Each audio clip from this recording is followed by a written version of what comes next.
Hello friends and dear students of LNMU degree part 2। Friends मैं हूं आपका sir mister D Kumar. सबसे पहले स्वागत करता हूं आप सभी का एसएसपी एजुकेशन सेंटर के इस ऑफिशियल यूट्यूब चैनल पर। फ्रेंड्स इस वीडियो में एलएनएमयू डिग्री पार्ट 2 के वैसे स्टूडेंट्स जिनके इकोनॉमिक्स सब्सिडरी पेपर का एग्जाम 15 दिसंबर 2020 को हुआ है, तो उन सभी के लिए इस वीडियो में आपके एग्जाम में जितने भी ऑब्जेक्टिव प्रश्न इकोनॉमिक्स से पूछे गए हैं उसका आंसर की बताने जा रहा हूं। तो आप इस वीडियो को पूरा ज़रूर देखिएगा। साथ ही ये जानकारी पहले ही दे दूं कि इस वीडियो में मैं केवल 50 ऑब्जेक्टिव प्रश्नों का उत्तर बताऊंगा, क्योंकि इसमें टोटल 100 ऑब्जेक्टिव प्रश्न पूछे गए हैं, जो कि बहुत लंबा वीडियो बन जाएगा। तो इसीलिए 2 पार्ट में आपको वीडियो प्रोवाइड करवाया जाएगा। पहले पार्ट में 1 से लेकर 50 तक के ऑब्जेक्टिव प्रश्नों का उत्तर बताया जाएगा, और जो नेक्स्ट पार्ट आएगा उसमें आपको 51 से लेकर 100 तक के ऑब्जेक्टिव प्रश्नों का उत्तर बताया जाएगा। तो आप इस वीडियो को पूरा देखिए, और साथ में अगर आपने अभी तक इस चैनल को सब्सक्राइब नहीं किया है तो चैनल को जरूर सब्सक्राइब कर लीजिए, और जो बगल में घंटे की निशान दिखेगी सब्सक्राइब करने के बाद उसको दबाकर ऑल नोटिफिकेशन ऑन कर लीजिएगा, ताकि जो पार्ट 2 वीडियो आएगी उसकी नोटिफिकेशन आपके मोबाइल तक तुरंत पहुंच जाएंगी।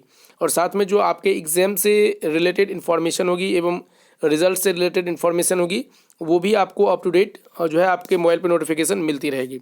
तो चलिए बिना समय वेस्ट किए सबसे पहले क्वेश्चंस को देखते हैं। तो सबसे पहला क्वेश्चन जो इकोनॉमिक्स से आया है कि भारत की अर्थव्यवस्था है, इंडियन इकोनॉमी इज, तो Indian economy is a mixed economy. भारतीय अर्थव्यवस्था जो है वो मिश्रित अर्थव्यवस्था है, जिसमें पूंजीवादी अर्थव्यवस्था और समाजवादी अर्थव्यवस्था दोनों आते हैं। तो ऑप्शन नंबर सी जो है इसका करेक्ट आंसर जो हो जाएगा। किसी स्टूडेंट्स ने पूंजीवादी लगाया है तो ये बिल्कुल गलत आंसर है भारत के संदर्भ में, क्योंकि भारत की अर्थव्यवस्था जो है वो मिश्रित अर्थव्यवस्था है। तो ये जो टिक लगा है उस पर आप ध्यान नहीं दीजिएगा, ये किसी स्टूडेंट्स के द्वारा मेरे व्हाट्सएप पे भेजा गया है और मैं आप लोगों को आंसर बता रहा हूँ। दूसरा क्वेश्चन है कि भारतीय अर्थव्यवस्था की मुख्य विशेषता है। तो देखिए भारतीय अर्थव्यवस्था की मुख्य विशेषता है कि भारत की जो अर्थव्यवस्था है वो ज़्यादातर कृषि पे टिकी हुई है, तो कृषि प्रधान अर्थव्यवस्था है। तो ऑप्शन नंबर 20 का करेक्ट आंसर हो जाएगा एग्रीकल्चर डोमिनेटेड। यहाँ पे जो हावी है वो कृषि है, कृषि पे ही डिपेंडेंट है ज़्यादातर यहाँ के लोग। तो ऑप्शन नंबर 20 का करेक्ट आंसर हो जाएगा। तीसरा नंबर प्रश्न है कि पिछड़ा अर्थव्यवस्था में जीवन स्तर होता है। तो जो देखिए जो बैकवर्ड इकोनॉमी से बिलोंग करते हैं उनका जो स्टैंडर्ड ऑफ लिविंग होता है वो लो होता है, निम्न होता है। ऑप्शन नंबर ए इसका करेक्ट आंसर हो जाएगा।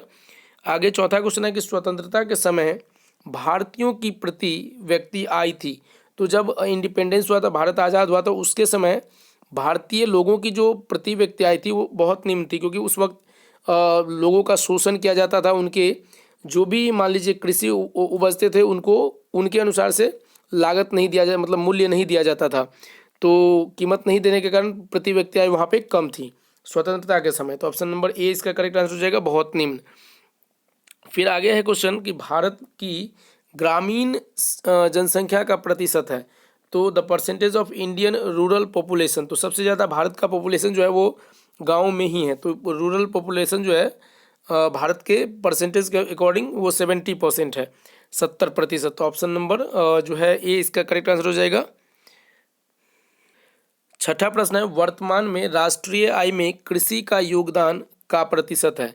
तो देखिए वर्तमान में जो है अभी प्रेजेंट टाइम में जो राष्ट्रीय आय है नेशनल इनकम, तो उसमें जो कृषि का योगदान है वो आपका है 70%, 17%। ऑप्शन नंबर 20 का करेक्ट आंसर हो जाएगा। 17% जो है ये अर्थव्यवस्था में योगदान है, मतलब वर्तमान में राष्ट्रीय आय में योगदान है कृषि का।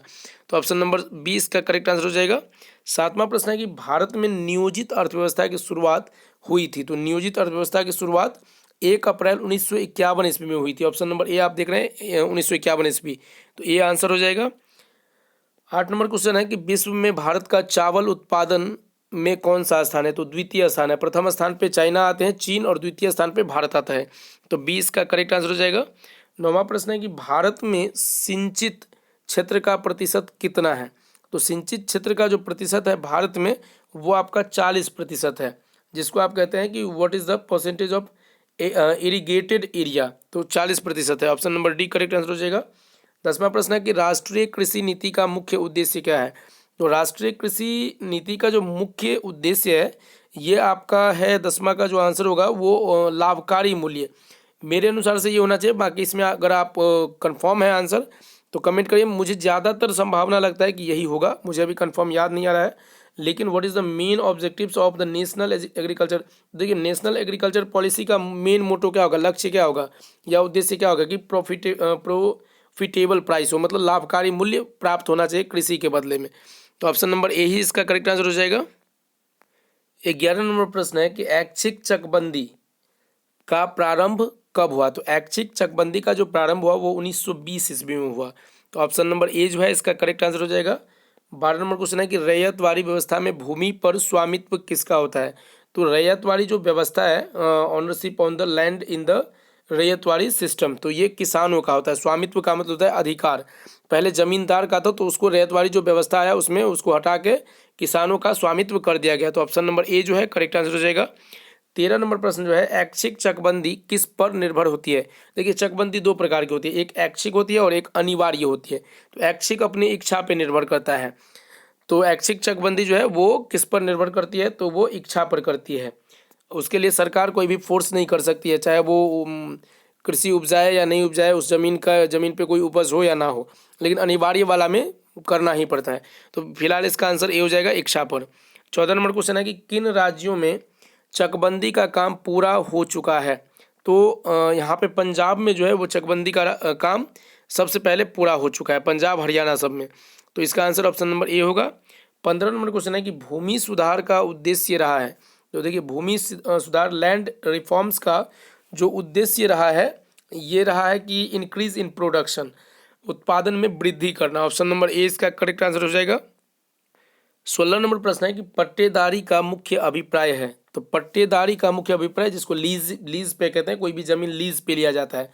तो लीजिंग मीन्स होता है कि भूमि को दूसरे को खेती करने के लिए देना, मतलब किसी दूसरे को आप जैसे गांव घर में बोलते हैं भरना पे दिए हैं, तो उसी को लीज कहते हैं, लीज पे देना। या कॉन्ट्रैक्ट पे 10 साल का एग्रीमेंट बना लिया जाता है, 5 साल का, तो वो होता है मतलब दूसरे को दे देना। तो भूमि को दूसरे को खेती के लिए देना। तो ऑप्शन नंबर ए ही इसका करेक्ट आंसर हो जाएगा। उसके बाद 17 नंबर प्रश्न है कि भारत में हरित क्रांति की शुरुआत हुई। तो भारत में जो हरित क्रांति की शुरुआत हुई ये 1966 ईस्वी में हुई, 1966 ईस्वी। ऑप्शन नंबर सी इसका करेक्ट आंसर हो जाएगा। हरित क्रांति का तत्व नहीं है।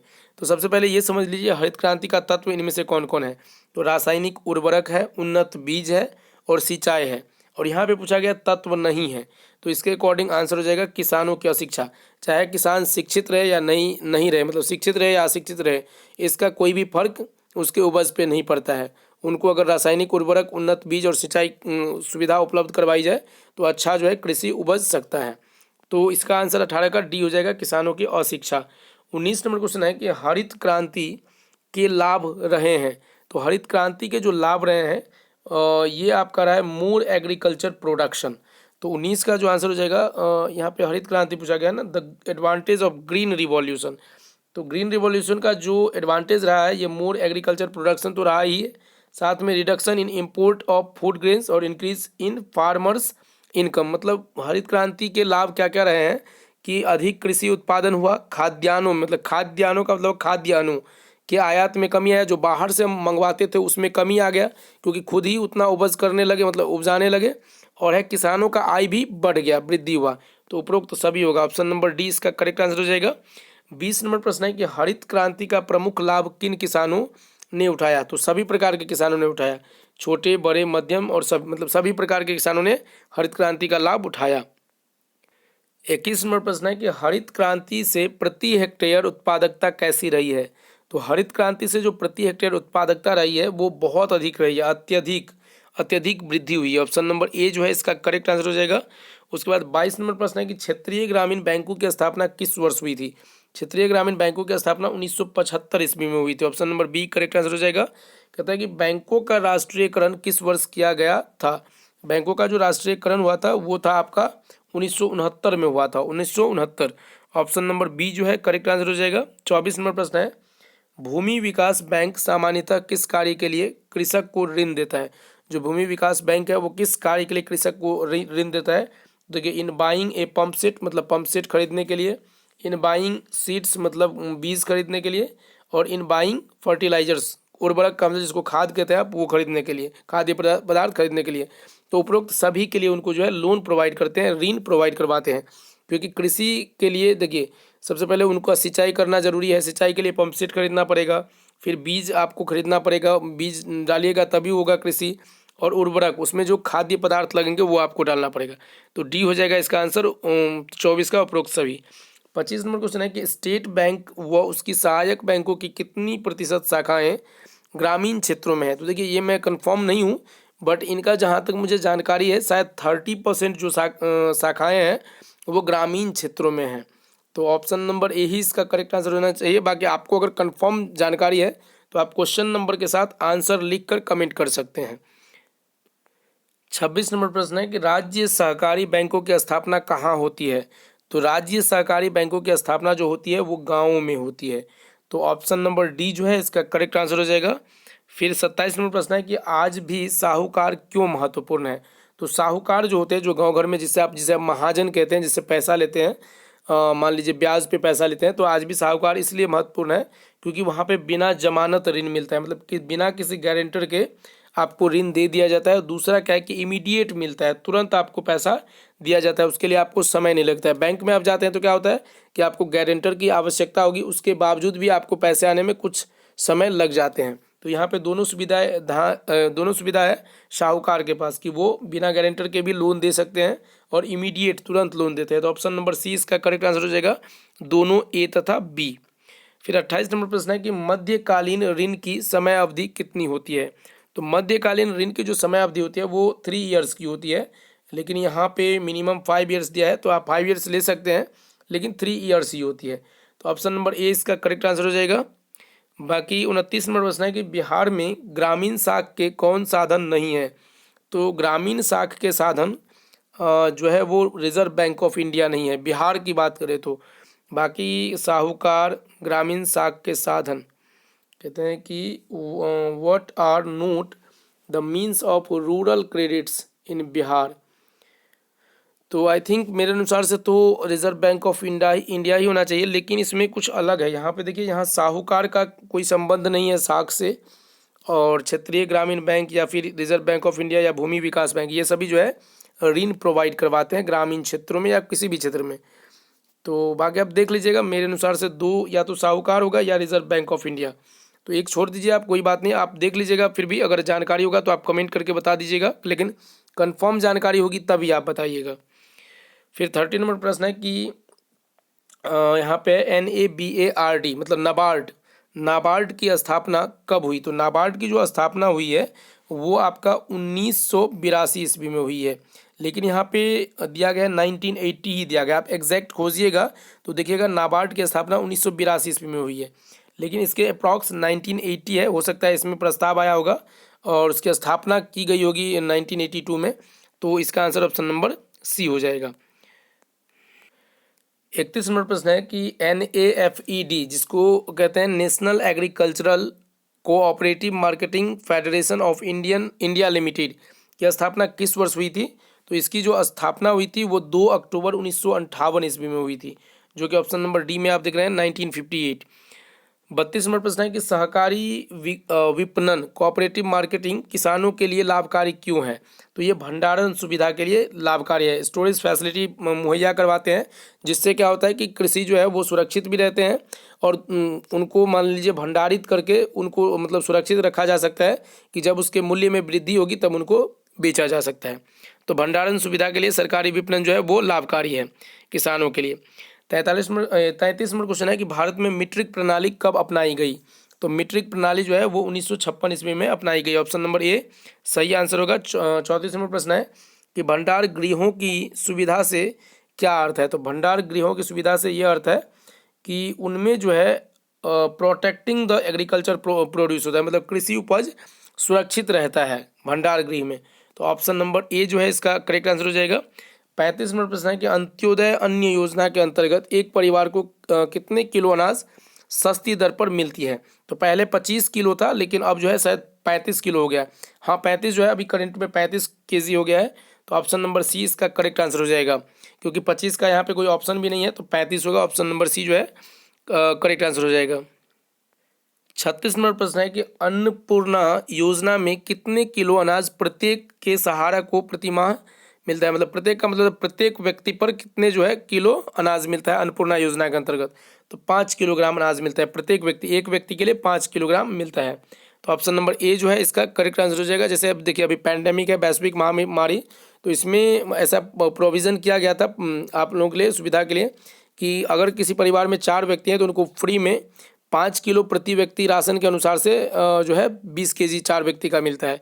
तो अन्नपूर्णा योजना के अंतर्गत जो है वो 5 किलोग्राम प्रत्येक व्यक्ति सहारा के लिए प्रति माह मिलता है। ऑप्शन नंबर ए इसका करेक्ट आंसर हो जाएगा। 37 नंबर क्वेश्चन है कि नियमित मंडी से अर्थ है। तो नियमित मंडी से जो अर्थ है ये शायद स्वायत्त शासन नियंत्रण है। देखिए, जिसमें मुझे कन्फर्मेशन नहीं होती है वो मैं आपको पहले ही बता देता हूँ, और मैं कोई ज्ञाता नहीं हूँ, सब कुछ मुझे आता ही है, लेकिन आप लोगों का बहुत ज़्यादा ही कमेंट्स आता है, तो जिसकी वजह से मैं चाहता हूँ कि जो कुछ भी आप लोगों की सहायता हो पाए मैं सहायता करता हूँ। तो नियमित मंडी से जो अर्थ है, हमको लगता है कि मंडी पे ज़्यादातर क्या होता है, नियंत्रण स्वायत्त स्वयं का ही होता है। वहाँ पे जो लोग होते हैं किसी न किसी के नियंत्रण में वो मंडी चलता है, तो स्वायत्त शासन नियंत्रण होता है। तो मेरे अनुसार से तो बी ही होना चाहिए। बाकी 38 नंबर क्वेश्चन है कि भारतीय खाद्य निगम की स्थापना कब हुई। तो भारतीय खाद्य निगम की स्थापना जो हुई है वो 14 जनवरी 1965 में हुई है, जो कि ऑप्शन नंबर ए आप देख रहे हैं 1965। 39 नंबर क्वेश्चन है कि कृषि मूल्य आयोग का गठन कब हुआ। तो कृषि मूल्य आयोग का गठन 1965 ईस्वी में हुआ। Option number C correct answer हो जाएगा। उसके बाद 40 नंबर प्रश्न है कि कृषि मूल्य में उच्चावचन से क्या अर्थ है। तो कृषि मूल्य में उच्चावचन यहाँ पे है कि what is meant by the relief. Relief का मतलब होता है राहत देना, किसमें, तो एग्रीकल्चरल हाई प्राइस में। तो इसका मतलब शायद होगा मूल्य में स्थिरता, स्टेबिलिटी इन प्राइस। प्राइस में स्थिरता देना मतलब रिलीफ देना, आगे पीछे नहीं होना, मतलब रिलीफ देना, एक स्थिरता आना प्राइस में। ऑप्शन नंबर डी जो है इसका करेक्ट आंसर हो जाएगा। 41 नंबर प्रश्न है कि कृषि लागत एवं मूल्य आयोग का कार्य है। तो कृषि लागत एवं मूल्य आयोग का जो कार्य होता है वो आपका कृषि मूल्य नीति पर सलाह देना, मतलब एडवाइस देता है on agricultural policy price policy पे। तो ऑप्शन नंबर ए इसका करेक्ट आंसर हो जाएगा। 42 नंबर क्वेश्चन है कि क्या सरकार की मूल्य नीति सफल रही है। Has the government's price policy been successful. तो ये पार्शियली सक्सेसफुल है, मतलब आंशिक रूप से सफल रहा, ना ही पूर्ण रूप से वो सफल ही रहा और ना ही उसको असफल ही कहा जा सकता है। जिसको आप एमएसपी कहते हैं, एमएसपी मिनिमम सपोर्ट प्राइस, तो आंशिक रूप से ही सफल रहा। ऑप्शन नंबर सी जो है इसको करेक्ट आंसर कह सकते हैं।